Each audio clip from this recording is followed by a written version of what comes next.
Now this video is about de-escalation. Now last night I wrote quite a bit out concerning de-escalation, especially when confronted in the street or anywhere else for that matter.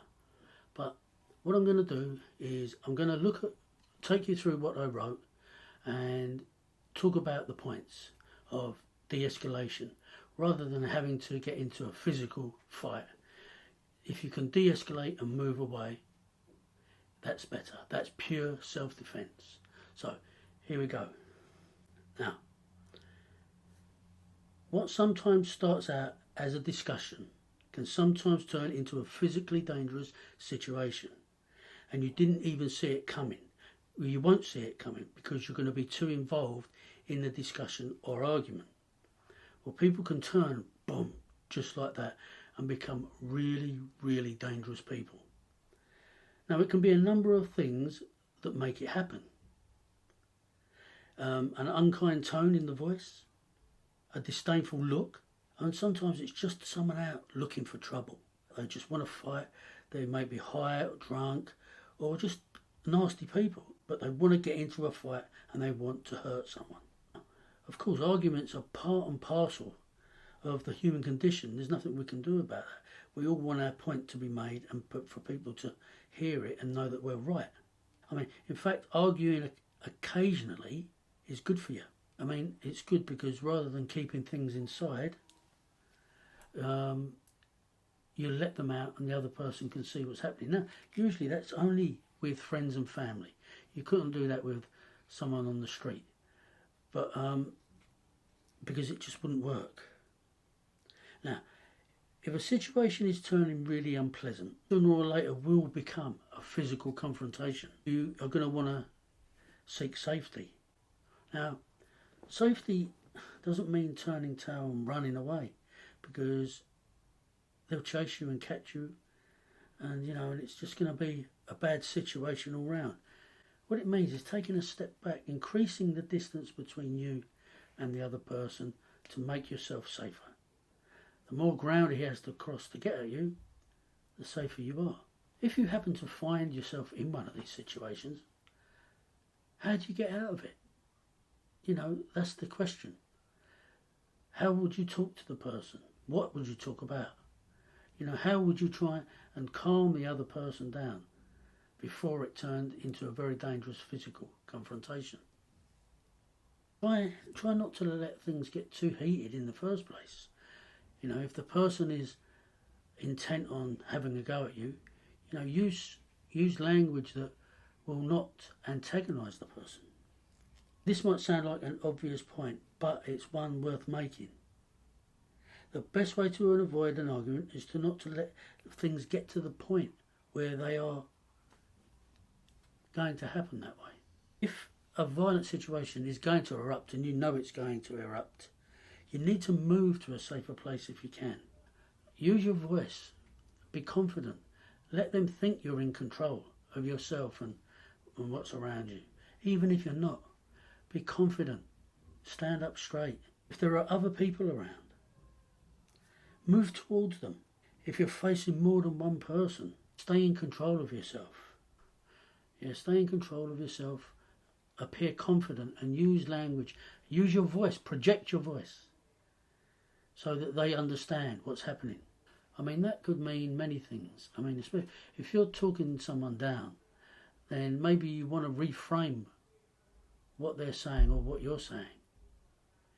Reframing. How can I explain reframing? Well, let's put it this way.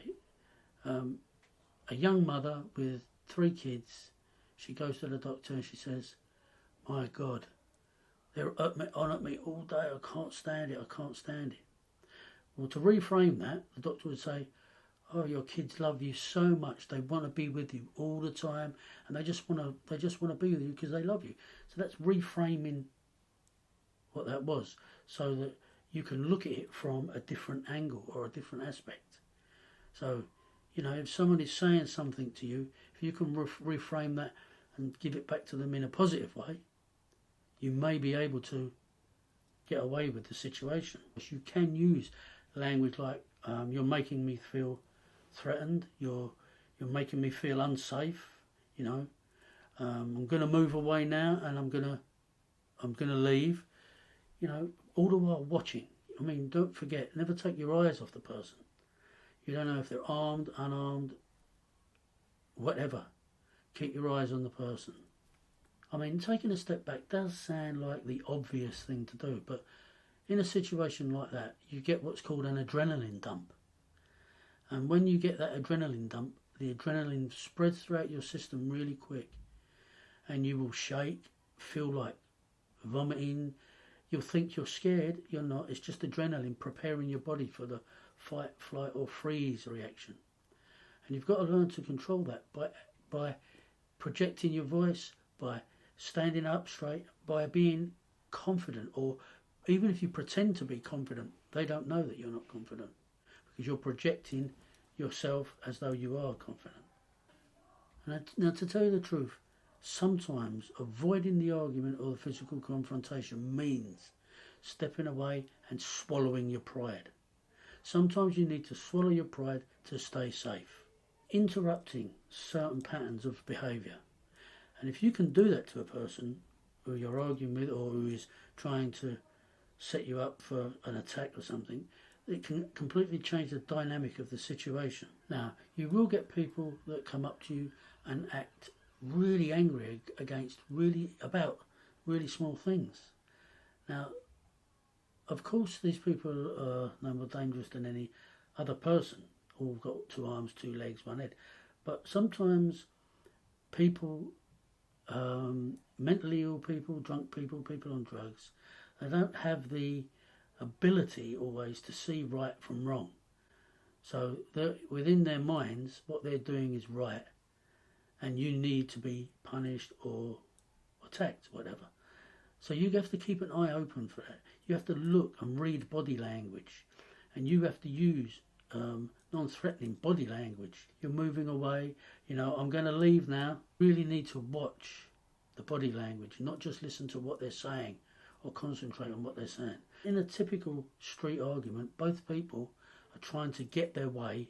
However, in a potentially dangerous physical scenario, one of the parties will deliberately cause conflict and will cause it in a way that makes you involved, or they will create a situation where they start something but blame you for it. Remember, never ever let the antagonist, aggressor, take control of the situation, because once he takes control of it, that's when the bad things start to happen. That's when the physical beatings become extreme, and that's when kidnapping cases happen. You need to watch the person. You need to watch your surroundings. You don't need to be paranoid, but you need to watch what's happening. So there's a few hints and tips on de-escalation. I hope you enjoyed that, and hopefully you'll tune in next time.